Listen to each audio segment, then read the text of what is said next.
What is going on, YouTube? This is Travis from Chasing Anthems coming at y'all with another reaction video. Thank you so much for tuning in, clicking on this video to check it out. We've been doing reaction videos for the last couple of weeks, and I've just been having so much fun hearing all of the feedback from the fans, from the folks that support these artists. So thank you so much for tuning in today. If you are new to this channel, please hit the subscribe button, hit the bell to be notified of future videos, give us a thumbs up, and also be sure to comment, because I love hearing your feedback and directing us down the rabbit hole for the various artists and filling in all of the details and information that I'm not aware of. So I greatly appreciate it. Also, I would greatly appreciate if you hit our channel icon so you could check out our original music.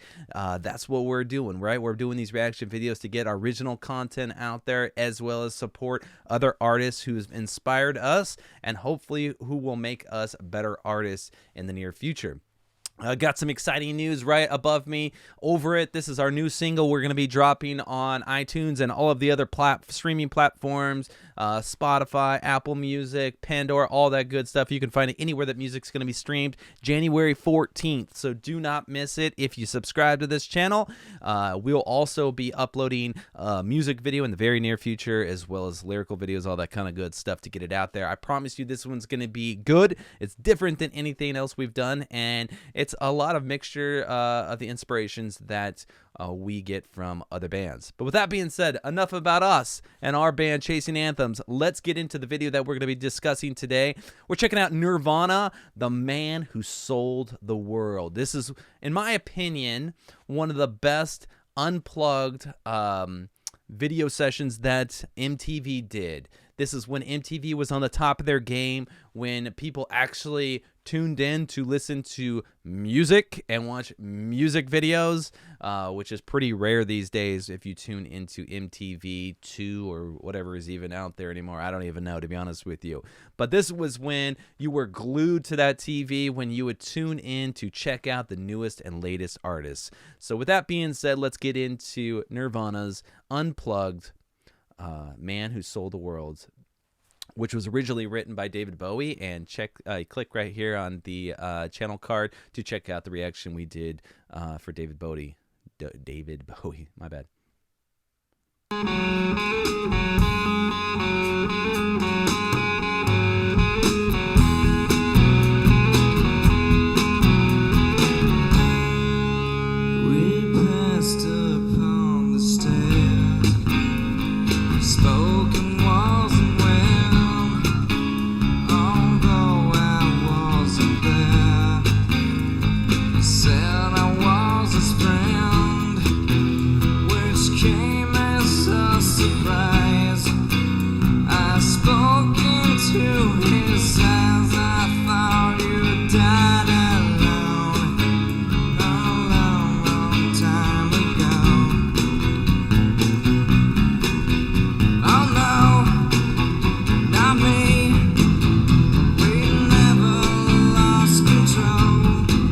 I think that riff on the bass that Chris Novacek is doing is got to be one of my favorite parts of the song.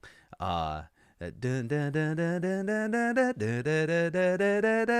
love that scale. I think it's so important. But the other thing that I think what I love about Kurt Cobain's vocals and that his approach to this song is it's so effortless, but at the same time it's so soulful. Like, you can just feel the pain.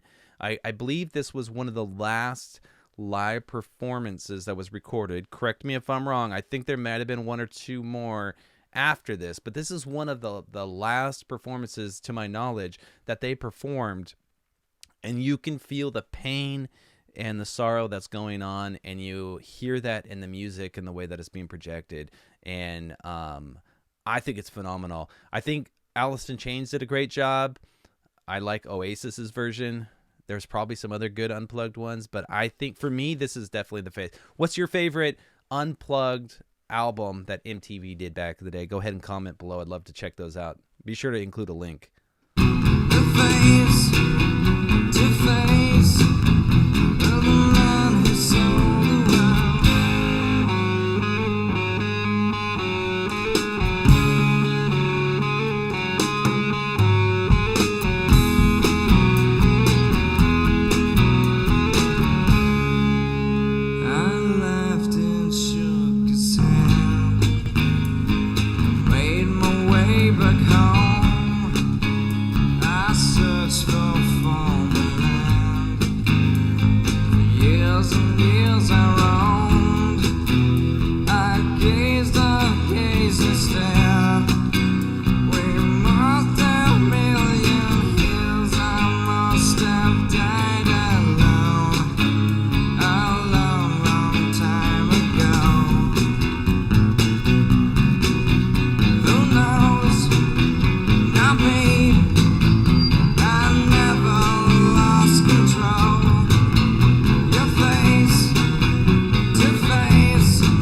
It brings me right back to 1990 something.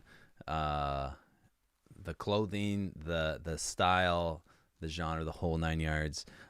Who's your favorite artist who's still alive within the group? Or obviously Foo Fighters now, and I think Chris has a different band. But my person was Pat Smear. I always thought Pat brought so much style and dynamic to both Nirvana and to Foo Fighters, and helped elevate the group. That's just me personally. I thought Pat Smear, I mean, look at the guitar he's playing. I mean, tell me that ain't style. I don't know what is, but Pat Smear's awesome. They're all amazing. I love Dave's ponytail. That's kind of silly.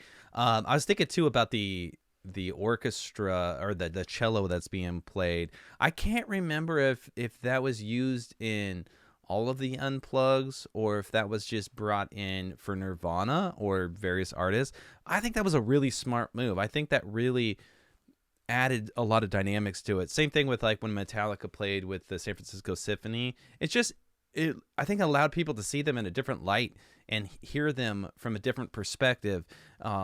If you were familiar with, or if you were introduced to Nirvana from Smells Like Teen Spirit, or any of those more louder, more aggressive style songs, which were amazing, but I think that had its own segment of listeners and viewers. But I think this really broke the mold as far as exposing it to other and a much larger audience. And I think there was a point in time, especially early into my playing guitar, that I knew all of these songs inside, front, and out. I think one of the first shows I played as a lead singer and a guitar player was at this dive bar before I was even 21, and I convinced the bar owner that I could pack the house.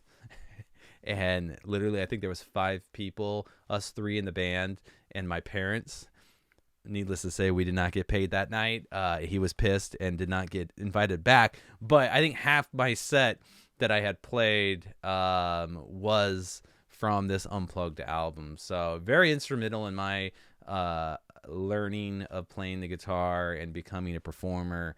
What was your favorite Unplugged song from Nirvana? I'm curious. This is definitely one of my favorite, but honestly, I think I like them all equally. I think they're all amazing.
Talk about going down memory lane with Nirvana, the man who sold the world.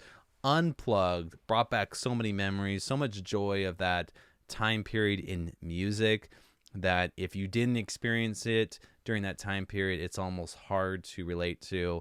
And I feel that passion with the folks that have been reacting or commenting to these reaction videos, who lived during different eras and time periods where artists that they loved were just amazing, and it was just an experience that it's really hard to relate to unless you were there. But Nirvana is definitely one of those really foundational or fundamental artists that if you grew up in the 90s, it's hard not to appreciate them. You may not be your favorite band in the world. They may not be one that you have on repeat, but it's one of those artists where you have to give credit where credit's due. Anyways, with that being said, let me know what you think in the comments. I'd love to hear your feedback. Go check out Over It once it gets released January 14th on all major platforms. You need to subscribe to this page to make sure you get notified when it does drop, because we'll definitely be doing reaction videos and lyrical videos and a music video coming in the near future. With that being said,